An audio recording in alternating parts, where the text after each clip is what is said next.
মহারাজ তার বন্ধুদের সঙ্গে কথা বলছিল, তখনই হসপিটালে আসেন একজন পুলিশ। পুলিশ এসে মহারাজকে বলে, এ কি, দিনে দুপুরে আপনি মদ খেয়ে হসপিটালে এসেছেন? আমার সঙ্গে এখনই থানায় চলুন। মহারাজের বন্ধুরা তো ঘাবড়ে গেছে। মহারাজ মনে মনে ভাবতে থাকে, আমি মদ খেয়েছি, কিন্তু আমি তো মদ খেয়ে গাড়ি চালাইনি, আর আমি মাতলামও করছি না, তাহলে তাহলে থানায় কেন যাব? মহারাজ তখন পুলিশকে বলে, দেখুন, আমি মদ খেয়েছিলাম অনেক আগে, আর এখন আমি মাতাল নেই, আর আমি গাড়িও চালাইনি, আমি তো কিছু করছি না, তাহলে আমি থানায় কেন যাব? মদ খাওয়া কি অপরাধ? তখনই মহারাজের বন্ধুরা মনে মনে ভাবতে থাকে, সত্যিই তো মহারাজ তো মাতাল নেই, তাহলে কি নাক মাইরি।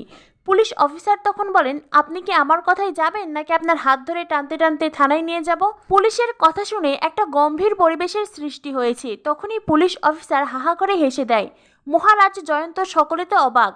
পুলিশ অফিসার তখন বলে, হ্যাঁ রে মহারাজ, তুই আমাকে চিনতে পারিসনি? আর আমি সৌরভ, মনে আছে ইঞ্জিনিয়ারিং কলেজে আমরা একসঙ্গে পড়তাম?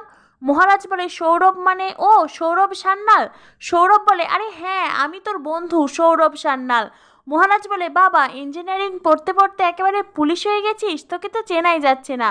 সৌরভ বলে, আর তোকে চিনতে পেরেও কেমন জানি অচেনা লাগছিল মহারাজ। তোর মুখ থেকে চড়া মদের গন্ধ, তোর মুখ থেকে, সত্যি আমি তো ভাবতেই পারছি না। মহারাজ বলে, যাই হোক, বাদ দে, কিন্তু তুই ইঞ্জিনিয়ারিং পড়তে পড়তে হঠাৎ করে পুলিশ হয়ে গেলে কিভাবে? সৌরভ বলে, মাই একদিন আমাকে বলল, জানিস তো। আর তারপরে কি, আমি ভালো ছাত্রের মতন পড়াশোনা শুরু করলাম, আর তারপরেই তো পুলিশ হয়ে গেলাম।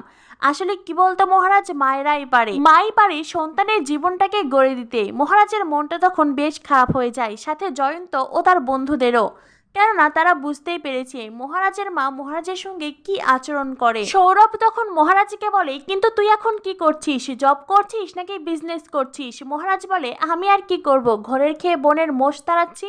সৌরভ বলে, তুই এখনো না আগের মতনই দুষ্ট আছিস। হ্যাঁ রে কাকিমার